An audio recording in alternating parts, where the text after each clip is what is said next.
Golf Central on YouTube, brought to you by the Chrome Soft Golf Ball from Callaway.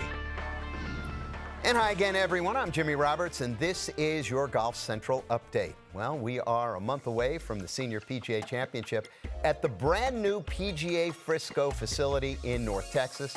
Just one of several big events that are already lined up for the new course, including 2 PGA Championships in 2027 and 2034. On Golf Central earlier today, Jaime Diaz and I talked with PGA of America CEO Seth Waugh about the new campus. What went into the decision to leave Florida and go to Texas? Well, I think everybody's wondered why we moved, and they're about to find out why, right? It's 650 acres of incredible land, and I'm looking out at it right now, and it's got this unbelievable elevation change, and we really, Gil and Bo, really didn't have to move any earth. And people are saying, well, you're building your headquarters. Really, what it is an entire campus, right? And it's now a destination as well. So there's 2 championship golf courses, one by Gil and one by Bo Welling. There's also a lighted par 3. There's a 3 to 4 acre Himalayas course called the Dance Floor. There's a district, PGA district, which has everything related to golf, whether it's a Top Golf experience to an ice house with bays out of the back. And this is going to be town center of Frisco. So we've talked about the reality being even better than the dream in a lot of ways, that this could end up being the commercial kind of epicenter of the game. So it's not only it's a destination to play, it's a home for our 28,000. They now have a reason to come and visit us here. Our education center is here. We've got a teaching and coaching facility where we're going to train, coach the best coaches on earth and make lots of great players. So it is, in our view, something that doesn't exist in the game.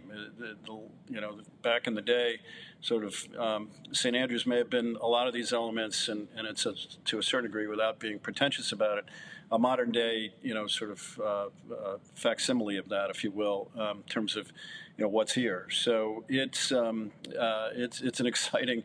It's an exciting project, and people, in fact, some of your folks, Jaime and Jimmy, who haven't been here before, Tom Knapp, among others, were just blown away. It's sort of, you hear about it, and then you see it, and you sort of say, now I get it, because it isn't just about our championships. Obviously, we'll attract people here for that, but it's about everything to do with the game and what we do, 24/7. We have championships every year for sure, majors. But really what we do is make the lives of millions better through our 28,000 every day. And that's what this place is all about.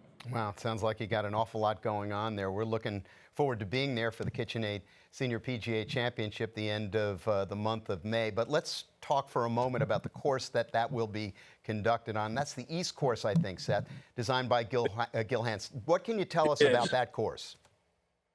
So having played it this morning, and it's fresh in my mind, if you will. It's a big, proper golf course. It's a major championship golf course, and there's no doubt about that. And it can be stretched to 7,800 yards, but obviously I didn't play that much today. It will play, the wind, there is a prevailing wind, but it changes every day. It's a very windy, part, which we think is integral to the game in a lot of ways. And so there's plenty of room off the tee to hit a shot. You generally find your ball. I actually played 18 holes, which is a minor miracle, with 1 ball today. But then, and up around the green, he gives you a lot of options as well, as Gil tends to do, where there are lots of ways to play. If you're of my age, you tend to putt them from off the green. But there's you can hit them high, you can hit them low, and there's lots of places to sort of not necessarily bail out, but hit where you're not totally out of position and you have a chance to recover. So it's really big golf course. It's definitely a hard golf course, but it's a really fun golf course. It's a really happy place, and I think there's kind of annoying hard, and then there's sort of respect and fun hard, and I think Gil has threaded the needle of how to do that. And so, we'll see what the weather brings, and this will be a great test. We're going to learn a lot about it when the best senior players in the world come to play here in a few weeks. and we'll keep evolving, every year towards all the championships that you mentioned. We've got 28 events, championship events over the next 12 years, and we're excited to show the place off. Seth, speaking of those events, Texas has not always been the home of a lot of majors. Now it's going to be like an epicenter.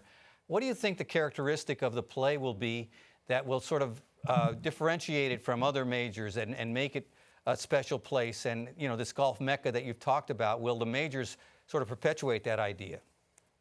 I think so, Jaime. I think, look, I mentioned the wind already. I think that's a factor here. The thing about Texas, which I've discovered, is the weather is incredibly changeable, right? It can be great 1 minute and not so great the next, and so you're going to have to deal with elements, and some of that's going to be heat, and some of that's going to be cold, and some of that's going to be wet, but a lot of it's going to involve wind. And I think, this game, as we all know, was kind of invented to play along the ground and with wind.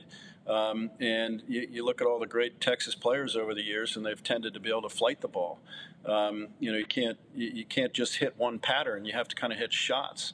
And I think you're going to see a lot of that at Frisco, right, at Fields East and frankly West.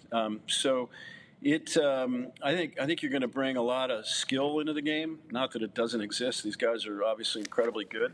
But I think you're going to have to really control your ball and deal with elements, all the time. And there's plenty of trouble here, but there's also plenty of places to hit the ball if the wind is really whipping.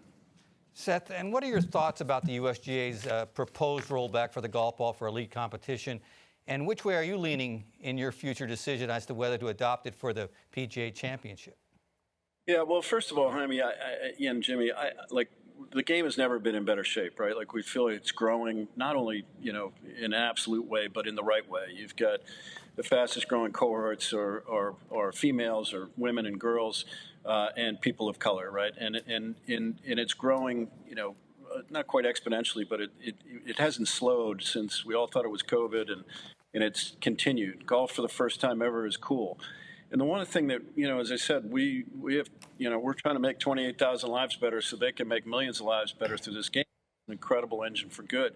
We don't want anything to disrupt that, right? We concern ourselves with the day-to-day playing of the game, and so we're very pleased that the governing bodies have kind of gotten away from that concept and rolling things back or changing things for that, because I don't want to be in a position to kind of ebb that growth or say that it's going to, the game's going to be harder or less fun.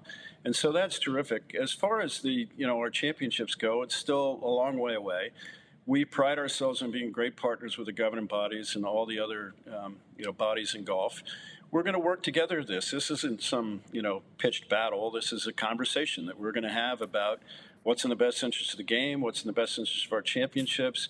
And we'll make a very, smart decision as a group on what's best for that. And so we're all ears. We're happy to listen.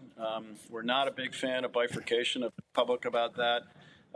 We think one of the unique things about the game is that, we can test ourselves against the best in the world. And, if I hit my 7-iron, 150 and they hit it 190, that's cool. That's okay. But I know kind of what they're doing.